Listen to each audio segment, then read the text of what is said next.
Welcome back to Sem's Journey, or welcome to the channel if it's your first time here. So, in the last video, I spoke about my decision to start a business, basically. My software development course is coming to an end.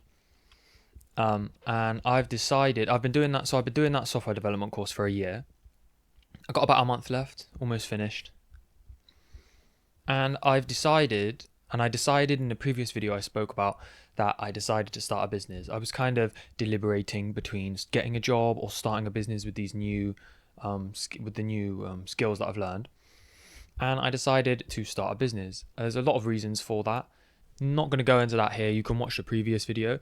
But in lieu of that decision, I started thinking long term about specifics because I know I wanted to start a business. I knew that was the thing that I wanted to do, but I didn't know what I wanted to do or how I was going to do it or what the plan was. Do you know what I mean? I just knew I wanted to start a business. And within that week, I had this feeling kind of just in my stomach, just deep down. I think it was anxious. I think I was anxious. Had a little bit of anxiety about the future because for me, I'm the kind of person that likes to have a long-term plan. And I know where I'm going. I know what I'm doing. I know the steps that I need to take to work towards the plan that I've put in place, yeah? Because if you don't have a plan that you're working towards, you're never going to achieve what you want to achieve. You have to know what you're aiming for, things that show you're making progress. You have to be able to measure that you're making progress and that you're going in the right direction. And I didn't have that. Do you know what I mean? Coming towards the end of this course, I've got the skill and I know the direction I want to go in, but I don't have that long-term plan. So it was filling me with a bit of anxiety, and I'm sure everyone can relate, feeling anxious about the future and not knowing sort of what direction you're going to be going in and what you're going to do. So I want to talk about how I countered that and how I got rid of that, because I want to talk about how I countered that and how I resolved that issue. So I'm going to be as general as I can. The advice that I give here, or the way that I've chosen to do this, can be applied to anything, or can be applied to the field that you're in, or the thing that you want to go into. But obviously, I'm going to speak about it specific to software development because that's what I'm doing. So first, I just had this feeling. Where I was thinking in the future, and the first thing I was thinking about is the things that I want out of the path that I'm going to choose. Yeah, that's different for everyone.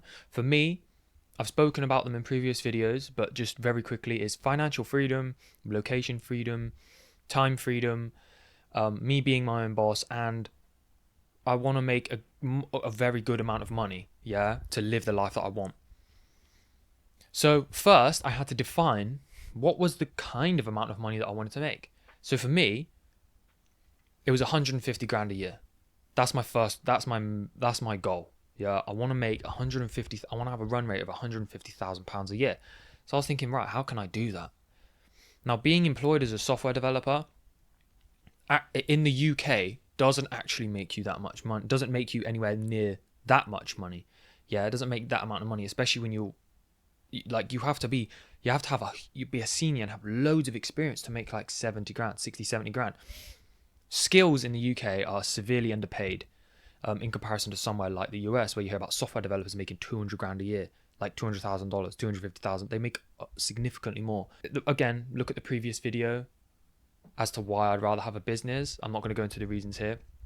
So I decided, right, getting a business is the way forward. Now, what are the next steps? I can't just say I'm going to start a business and have that be it. Do you know what I mean? I need further clarification. I want to make this amount of money. How do I do this? Right, it's not going to happen in 2 seconds. So we need a long-term plan. All right, I set the goal. I think I can probably do it in about 5 years. With moving to Mars, which was my previous clothing brand, I generated £680,000 within 5 years. And the majority of that was in the final year. I did like 370k in the last year. Yeah, so that was when things picked up and started ramping up. And that was the process. I was still learning a lot during that process. So it was slower than it will be now. Obviously, I've got all of the experience from moving to Mars that I can carry over to here, so I can get things going a lot quicker. Given that, right, I want to make 150 grand a year. And now I've set a time frame, 5 years. How are we doing that? I started watching videos. I started watching YouTube videos on how to make money with software development, this and this, just to get some kind of general idea. There were videos that were like a lot of them were recommending that you should specialize. And generally, in today's day and age, specializing and offering a service, offering solutions to a specific niche is how you make, is it like knowing a specific market and targeting a specific niche is general advice to anyone starting a business or targeting clientele or trying to make money their own way. Targeting a niche is fundamental to that. Yeah, because you have to know the market you're going for. You have to be able to tailor a good service, and it basically creates the foundation for how you move forwards doing anything within that area or for your business. It is like one of the most important things, picking a niche, picking the thing you're going to specialize in, not being too general. So I've decided my specialization I'm going to go into. I'm going to get really, really good with the specific stack of technologies that I learned in my course. And then I'm going to also learn to become an AI integration specialist. There's a lot of crossover. So it's two ways that I can use my abilities and monetize them. So I've got my general direction, I've got my financial goal, and I've got some sort of a timeline. Still very vague in terms of actionable plan. Yeah, to be able to achieve this, to be able to make that kind of money, you need an actionable plan. I need an actionable plan, not just a long-term plan to shoot for the long term, but also a more shorter-term plan, like a 12-month roadmap, for example. Because the really, really important thing when you're setting these long-term goals, the important thing to achieving anything, is you need to have long-term, medium, and then short-term as well. You need everything. The long-term is the most flexible because it changes as life changes and as things happen. You can have a long-term plan, but 9 times out of 10 that's going to have to change. Especially 5 years down the line, that's a long time. It's too far away to be able to stick to very specifically, but it's a good like you aim in it. So you've established what you want. You've established what I want to achieve in the long term. Now you've got to look at, how do I do that? How do I start working towards that? And that's where something like a 12-month roadmap comes in. Yeah, the 12-month roadmap is, right, what do I want to achieve within this year to work towards? So I'll use myself as an example, become an AI integration specialist, go deeper, as in understand more the stack that I'm learning, and start building some kind of client base, start trying to make money. Those are my main goals. I need to start making money from the service. So my 12-month plan was, after I finish this course, year 1, education year. My first year is, so it's my 5-year plan. My first year and your first year should be all about education, figuring it out, learning. Now the second year for me is those two things. Go deeper on AI, learn more about how it works, how to build apps that integrate AI, the use cases, how AI is built. All of this knowledge is stuff that I need to learn to be an AI integration specialist. So that is incorporated into the plan. Going deeper on the stack that I've learned, going deeper on the technologies that I've learned, and getting better with them. That is another consideration will be put within the plan. Building projects to expand that skill set, making money from the skill. Start the freelancing business and try and make money from coding with the skills that I have now. I'm not going to go into the details of that, but you get what I mean. I've given time considerations to all of this, within the 12-month roadmap. And then what I did was I used something like ChatGPT. You can feed it a lot of information, the things that you want, the goals, information about you, and it will helped me generate that long-term roadmap. It helped me generate the 5-year roadmap, and I looked at it and I went, okay, this is giving me some kind of structure to follow. Now let's do the more detailed 12-month. And within that 12-month roadmap, I had targets, specifics that I need to learn, monthly deliverables to make sure that I'm on track.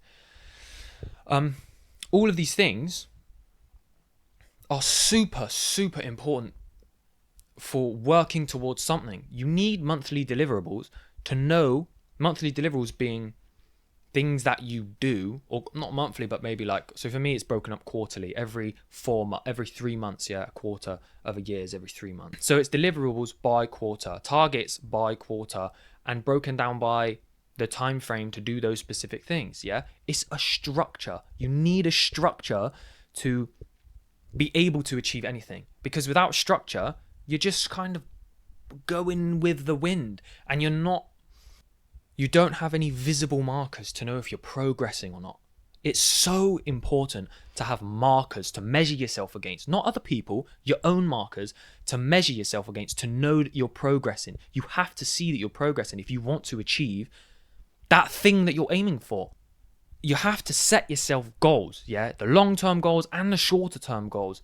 The 12-month plan is stepping stones that you have to take in between. The little jumps you have to take in between. And then every week is the little steps forward. You have to know if you're taking those little steps forward to make sure that you're going to get to where you want to get to. It's so important. It cannot be understated. The important thing after you've written the 12-month roadmap, or after you've developed your 12-month plan and your roadmap, yeah, is to make sure you're actually enacting and make sure you're actually doing it. Because if you're not, you're never going to achieve the thing you've set out to achieve. That's the whole point in monthly deliverables or quarterly deliverables, to make sure that, okay, I'm working at the pace of the roadmap and I'm on track to get to where I want to get to. Obviously, there'll be goals in there. Say like, I want to earn this much within the first year and this much within the second year. You don't have full control over that, but you have full control over whether you're actively making it happen, if you're taking the steps to try and make that happen. It's so important. It's so important to have a structure and a plan, and then you can review it at certain points. If you get to, if you like, for example, I asked when I was building this plan out with ChatGPT, I was like, is this a bit too ambitious? Because I'm trying to do a lot. And it said, maybe we should reorganize things in this kind of way. And it reorganized, and and I'm going to review the deliverables to see if I'm falling behind or if I'm ahead, and then adjust accordingly. The main takeaway is figure out broadly where you want to go. Set a long-term goal. Set some long-term goals to achieve in the next 5, 10, to achieve in the next 5 years. And then think about, what steps do I need to take to achieve that? Then make a 12-month plan and use ChatGPT, use AI to help you build these plans, because it makes your life much easier. It makes life way easier. Use it to build the roadmap and personalize it and make sure you feel comfortable with the pace that it's set and that you can actually do it. And then do it. Stick to it. Yeah? Do the thing. Take that step forward every day. Work towards that deliverable. Make sure you're delivering as you need to deliver. I feel much better because now I have my 5-year roadmap, I have my 12-month roadmap, and it's very detailed. I know exactly every step that I have to take. And yeah, we're on year 2. Hopefully I can get to 150 grand a year run rate within the next 5 years. If it happens, I'll let you know. If it doesn't, I'll let you know. Anyway, thanks for stopping by. I hope you gained some value from this video. I was very excited to record this because it was a bit of a revelation. I've been thinking about what am I going to do for the longest time and not having that structure. And I feel so much more comfortable now that I have a really solid structure in place. And now that I can take steps forward and I can measure it against my deliverables. I know if I'm progressing, and I know if I'm working, I know if I'm making good progress or not, and I can adjust if I'm not. If I am making good progress, I can adjust. If I'm not, I can adjust. Do you know what I mean? But it's so important to know that you're working towards the thing. It's very, very important. And you need something to measure against it. Anyway, thanks for watching. I'll see you next week.